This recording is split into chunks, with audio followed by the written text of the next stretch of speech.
morning, and I was discussing this morning with myself. I do talk to myself. You do too. And some of the best preachers are those who discuss the text in their mind as they study the text to try to get from the text a applicable lesson to teach to you. And intentionally, I was exploring this text to deal with chapter 20. But when I looked into chapter 19, because in order to preach chapter 20, you got to kind of look into chapter 19 to understand the context.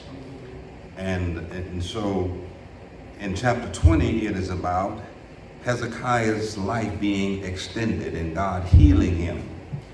And I wanted to talk about God healing Hezekiah and how God healed him.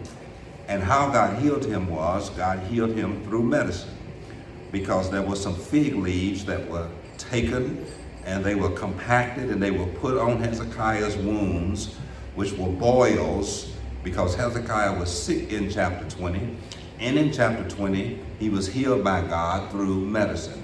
It was not like faith healers say today that Isaiah spoke over his life, touched him, and he fell back and God healed him. That's not how it happened, but it happened through medicine that God healed Hezekiah. He extended his life 15 years because when Isaiah told Hezekiah, you're going to die, set your house in order because you're going to die. And Hezekiah went to the walls and prayed to God, and God heard his prayers, and God extended his life 15 years and healed him through medicine. That's what I wanted to talk about until I read chapter 19. And what inspired me to focus on chapter 19 was the conditions of our world today. Because none of y'all can say that you were not influenced by the presidential debate on Thursday night. When you looked at that and you saw two old white men debating, whatever opinion you have about either one of them, I don't care whether you're Democrat or Republican, you were afraid when you looked at the choices that we have. When you look at the choices that we have, we are all stricken with fear that either one of these men could be leading us in the next 4 years in the dangerous world in which we live. However you characterize either one of them, one might be old and incompetent, the other one might be arrogant and reckless, but just like me, you felt a sense of urgency in the hour because it looks like we are in trouble as a nation.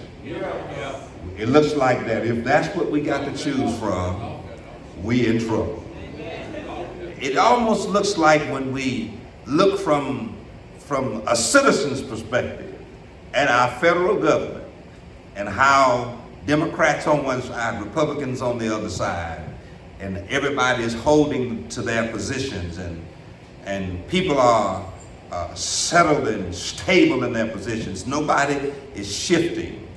And you know what's going on in the world, what's going on in Gaza, what's going on in Ukraine, what is going on in all of these other countries, all these other nations, and all of this international instability where all of this stuff kind of makes you unsettled when you look at all of the global instability all over the world, and then come right to our nation and how we are fighting each other. The courts are having to settle disputes among us, and even when the courts settle disputes among us, neither side is really happy. We have so much infighting among us, and I don't know about you, but I tell you, it looks like the devil is winning. It looks like the enemies of America are overconfident that America is weak, and in its time of weakness, it looks like the whole world is going to take advantage of a weak America. It looks like the leaders of our country have abandoned God and they have looked to their own strength. They look to their own strength. We think because we have the greatest military in the world, the greatest economy in the world, that we are the strongest nation in the world. But I need to tell you, my brothers and sisters, and I really wanted to preach this to you because I want to explain to you that a strong military, a strong economy is not what makes a nation strong, but it's God. That without God, I don't care how strong your military is, I don't care how strong your economy is, you need God behind you. Because it is God who raises nations, and it's God who destroys nations. And that's why I wanted to take time to look at chapter 19, because if you read 1st and 2nd Kings, you're going to see the rise and fall of great nations that God brought into being. You're going to see the northern kingdom, which is 10 tribes of Israel, and the southern kingdom, which is two tribes. And in this text, by the time we get to 2nd Kings, around this particular time, the northern kingdom has already fallen. The Assyrian kingdoms under Sennacherib, the king of Assyria, has already taken the northern kingdom. Now he is targeting the southern kingdom. And by this time, Hezekiah is on the throne. And you know who Hezekiah is. He is the son of Ahaz and the father of Manasseh. He is between a wicked son and a wicked father. And Ahaz was the king who turned the heart of Israel from God. And Manasseh is the son of Hezekiah, who was just the worst king that southern Judah had ever experienced. But Hezekiah was the one who brought the people back to God after his father Ahaz had led the people from God.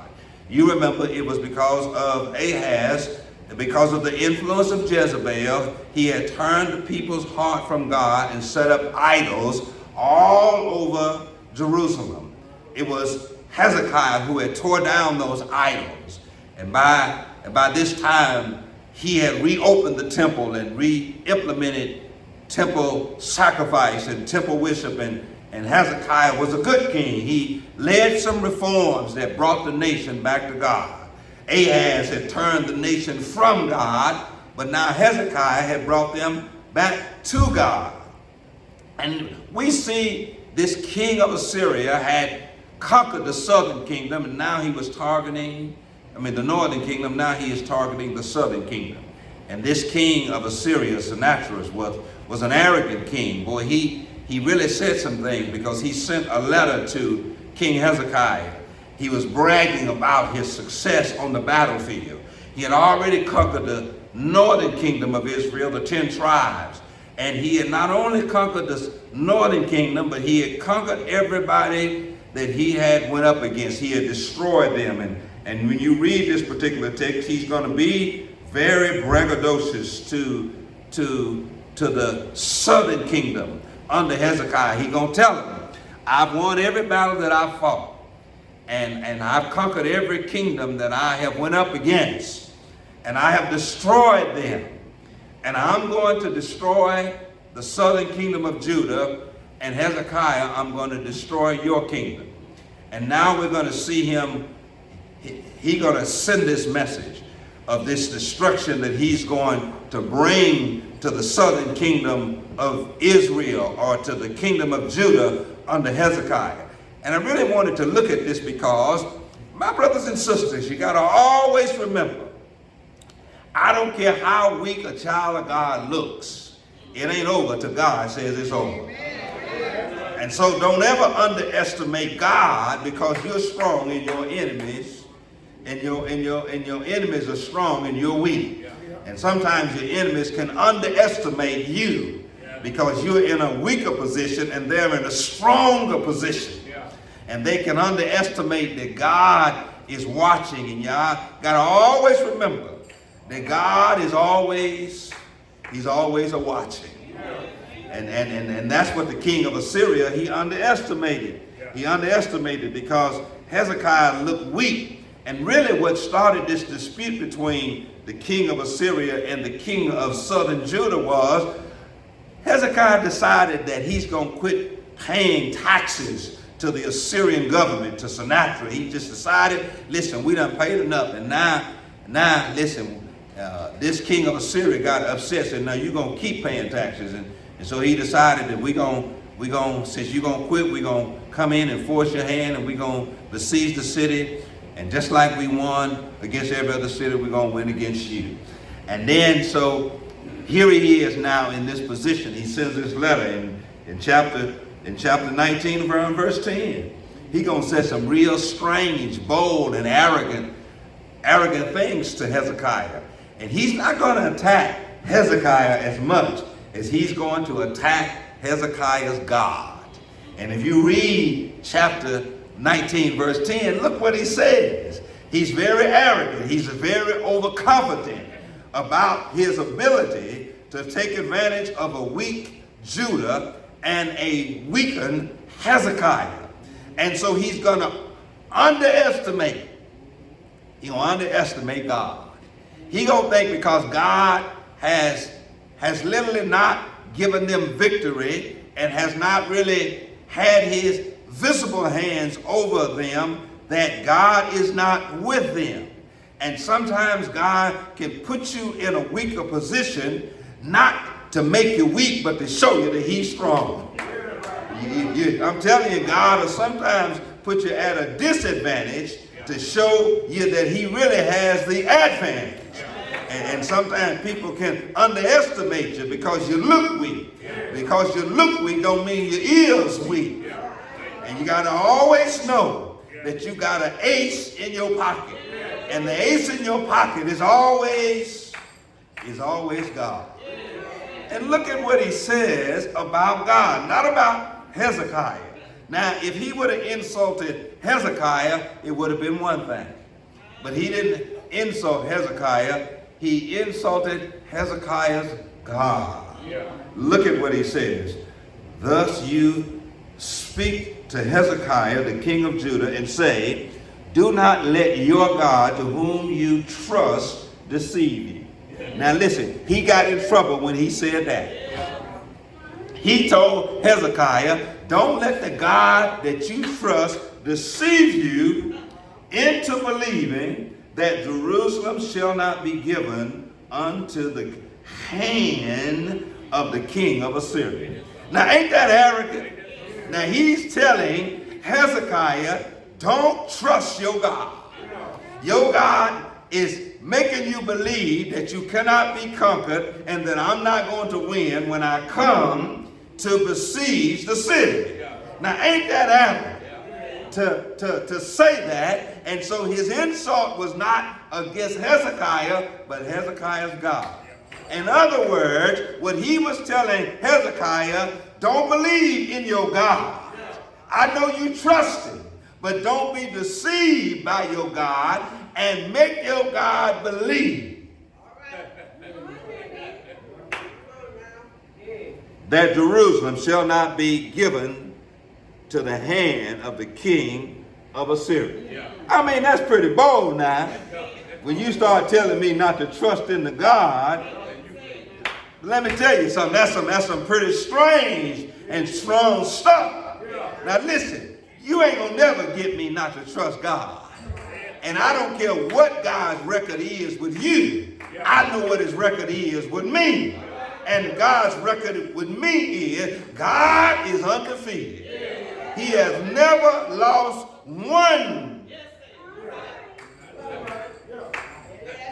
And he's telling Hezekiah, don't let your God to whom you trust deceive you, saying that Jerusalem shall not be given unto the hands of the king of Assyria. Look, man, you heard how bad the king of Assyria is and how he utterly destroyed all the lands in which he decided to conquer.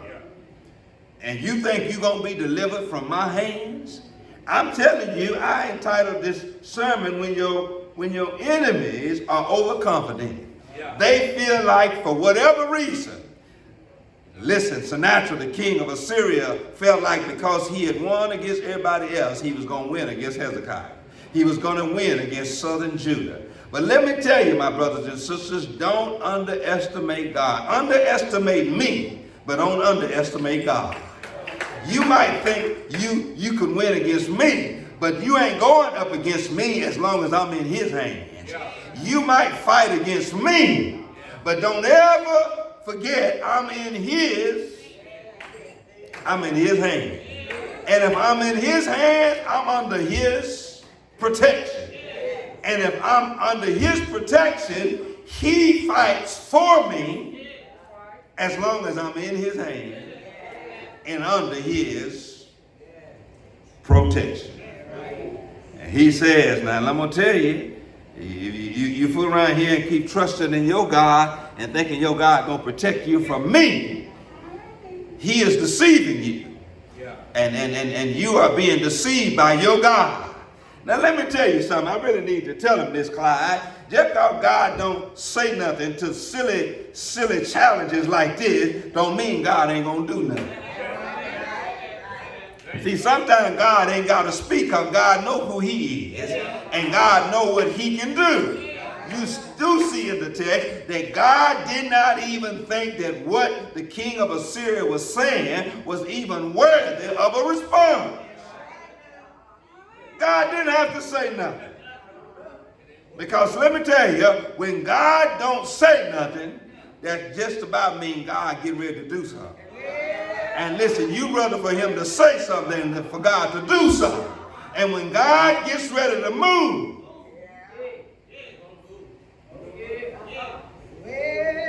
and so by verse 14, Hezekiah received this letter of this threat that the king of Assyria, Sennacherib, had sent. And so when Hezekiah received this letter from the messenger, Hezekiah went to the house of the Lord. Now, boy, if I don't have time to even make a sermon out of that. Let me tell you, when your enemies are out to get you, and you need somewhere to go, or you ought to go somewhere, it ought to be to the house of the Lord. At least he had the right perspective of where to go. Because, see, the house of the Lord represented the presence of the Lord. It represented the place where God resided. And so Hezekiah says, I'm going to go to church. My enemies are all around me. My enemies are threatening me. I'm going to go to church. And the Bible says, and one commentator wanted me to, and I ain't going to make a bigger deal as the commentator made out of it, but the commentator said that Hezekiah, it says he read it first. And then the second thing he did, he spreaded it. You see it in the text? He spreaded it before the Lord. It literally means Hezekiah had a problem with the king of Assyria. He went to the house of the Lord, and then when it was time for the altar call, he went to the altar and he spread that threat that was made to God before. Man, let me tell you, if you want God to move on your behalf, you go tell God what people said about God that they said about you. And I guarantee you that'll get God attention. Because people don't realize that when they threaten you, they threaten the God that sent you, that called you, or commissioned you. He spreaded it before the Lord. And then Hezekiah started praying around verse 15. And let me tell you, a good thing to do when your enemies are greater than you, and they have power, and they have the means by which to destroy you, you need to start praying. Let me tell you what Hezekiah didn't do. He didn't call his military generals in. He didn't try to build a defense against his enemies, but what he did, he started praying. And my brothers and sisters, we are in the same position and condition as Hezekiah. Let me tell you, the church better start praying. You sitting up in here acting like you can do nothing in times like these. Let me tell you what Hezekiah did. He went to the house of the Lord and he spread it before the Lord, the threat that was against him and the nation of southern Judah, and he started praying.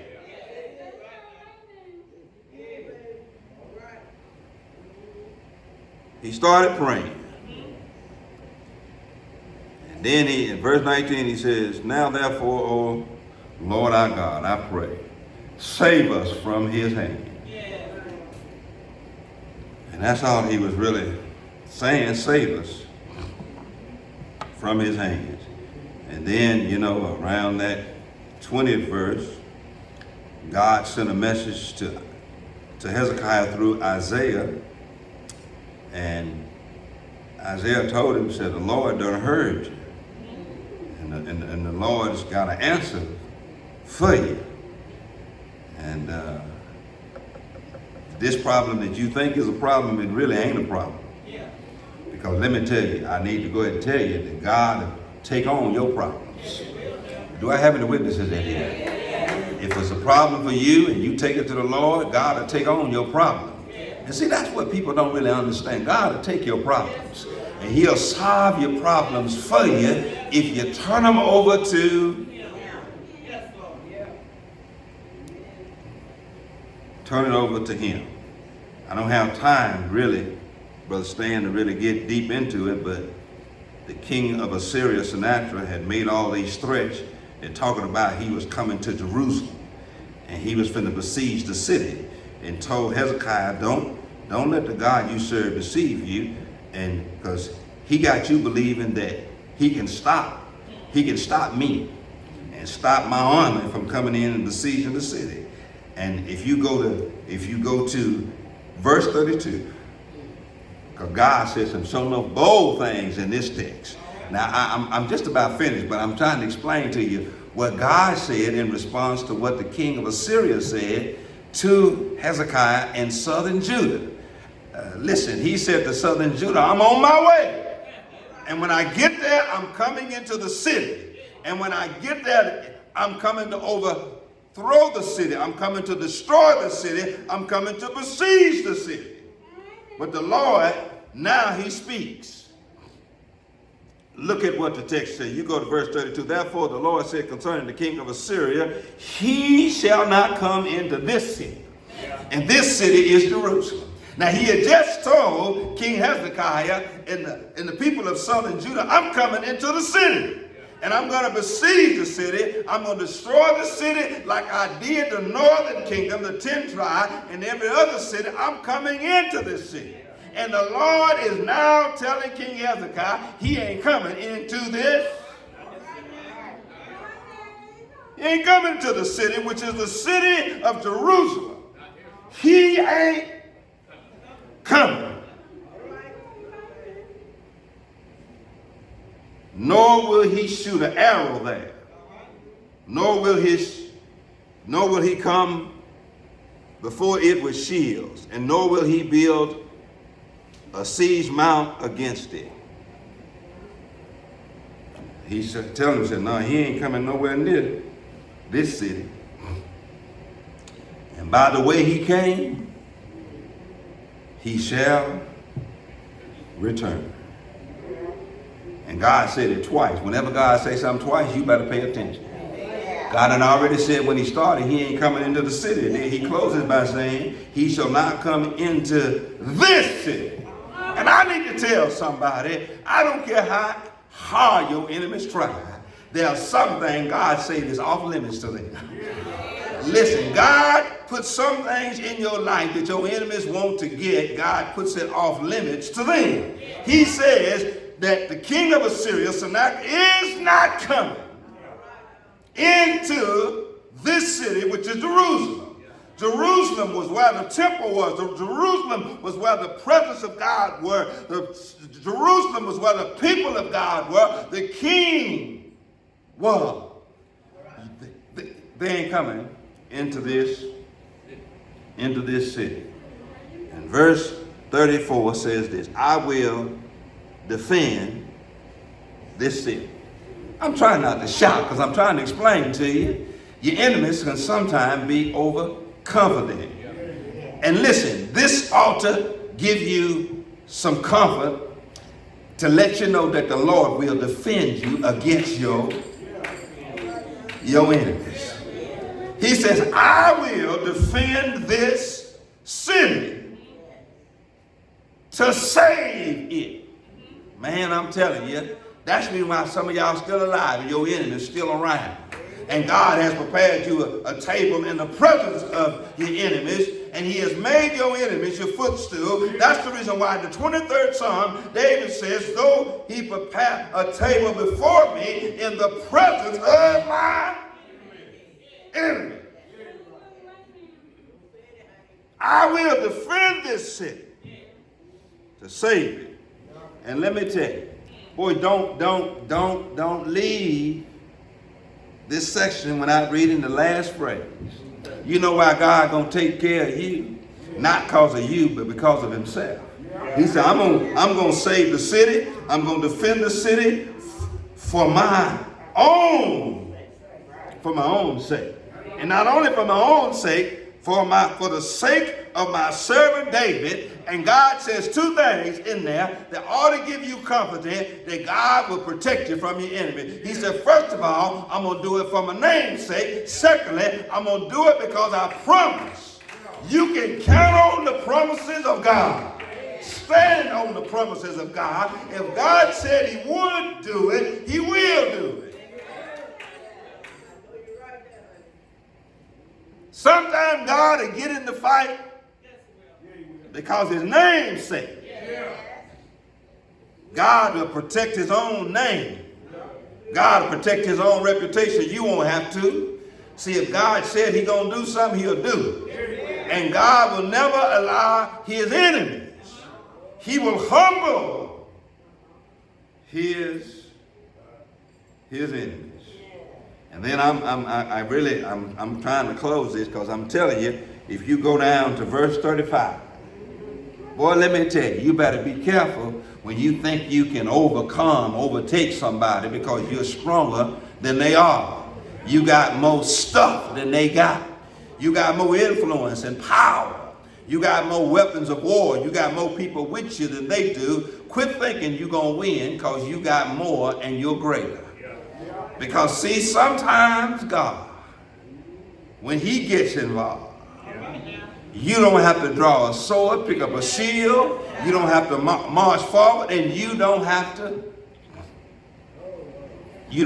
fight. Because look what the text says. And it came to pass.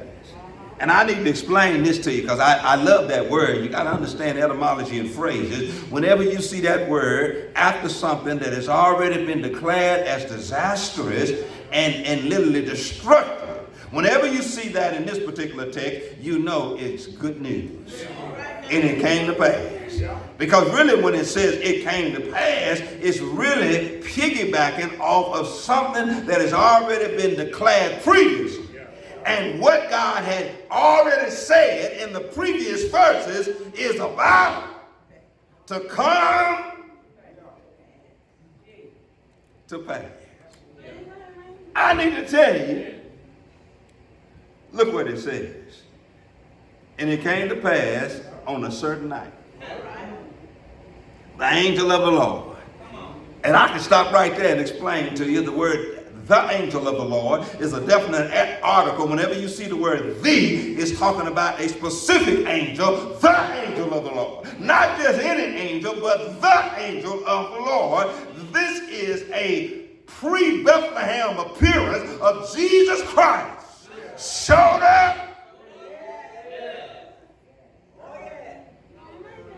And he'll show up in your situation. When the odds are stacked against you, when your enemies are bragging and boasting, the Lord will show up. The angel of the Lord went in. And let me tell you, don't you go in. You let the Lord go. The Lord, the angel of the Lord went in. That's the reason why you can't win against your enemy, because you keep going in against your enemies. But let the Lord go in. The angel of the Lord went in and killed in the camp of the Assyrians 185,000 Assyrians. Boy, I tell you, the angel went in. Because you know he was bragging. First of all, he was going into the city. He was going to besiege the city of Jerusalem. He was going to take it over. And he had all his soldiers out there. Now, that's not all that he had. That's just some of what he had. But if you continue to read the text, you will discover sometimes God can disorientate, and he can literally cause despair to come up on your enemies, that what he does can dissuade your enemies from doing what they intended to do in the first place. Because the Bible says when the people arose early that morning, there were dead corpses everywhere.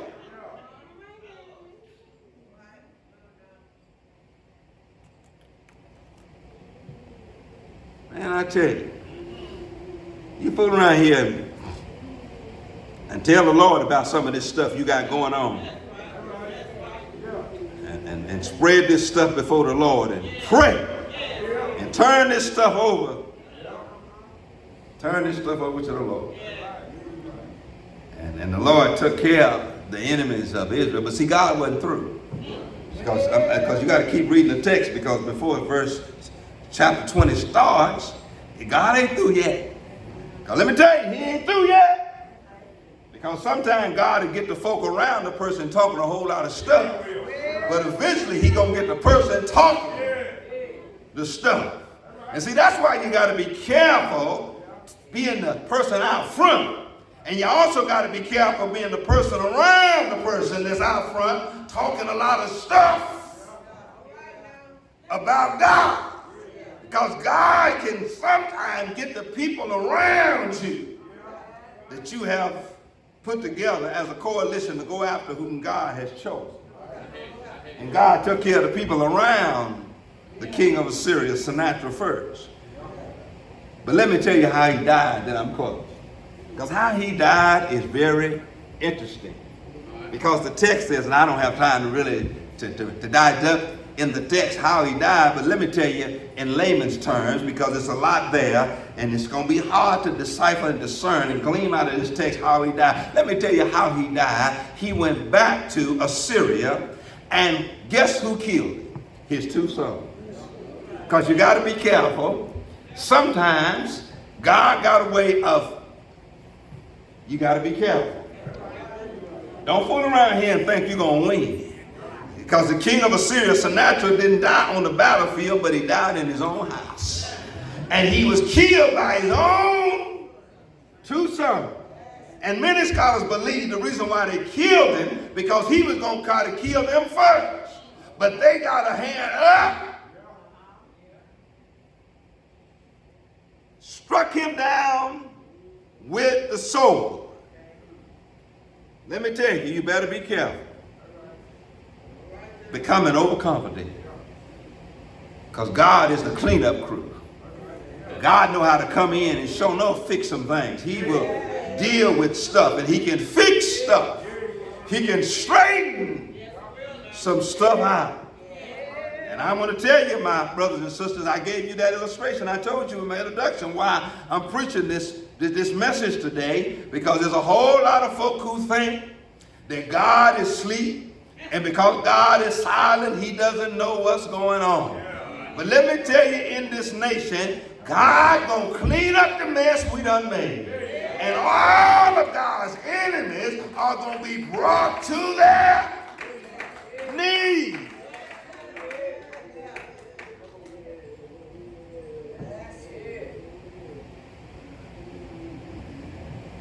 They talking all this old nonsense, and his two sons struck him down. And boy, I was really reading some commentators and listening to them as I was studying this message, and it's very ironic how he died. Not on the battlefield, but when he got back home, he thought he was safe in Nineveh.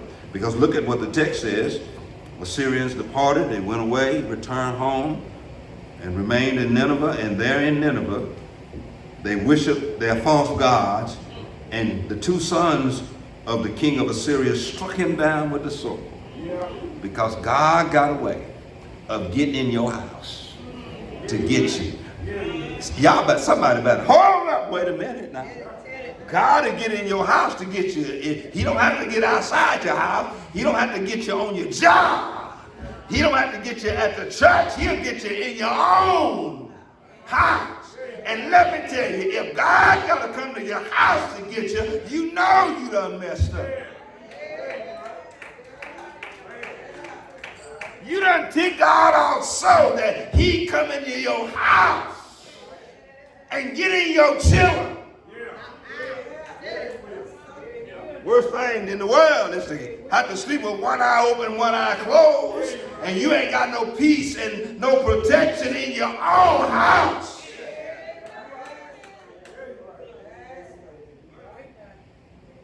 And it was disgraceful for a king to die. He would be more honorable if he'd have died on the battlefield in the city of southern Judah and Jerusalem. But he came back home. The capital of Assyria was Nineveh. And in his own house, he couldn't even get any peace or protection. And his own two sons killed him. And I'm telling you, my brothers and sisters, you got to be careful when you become overconfident. And I don't have time to explain it to you and give you any practical, applicable teachings from the lesson. But I can tell you one practical, applicable lesson that you need to learn from this particular passage is that when you go up against God, it's a losing proposition. And when you go up against who God has anointed, it is a losing proposition. God always wins. God always comes out on top. God always is the victor at the end.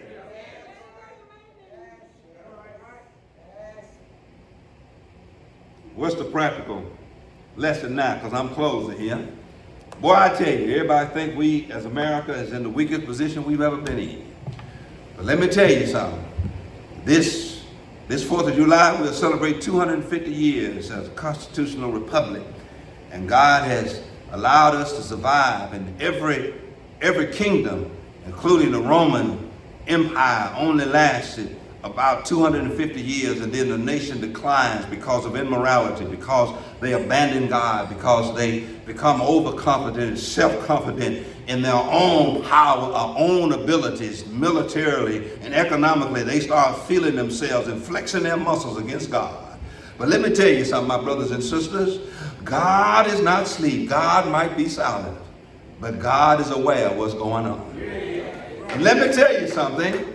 It doesn't make any difference what you see on the news, what you see in the media, what you see in the White House, what you see on Capitol Hill. God is in control of this nation. The only reason why America exists is to protect Israel.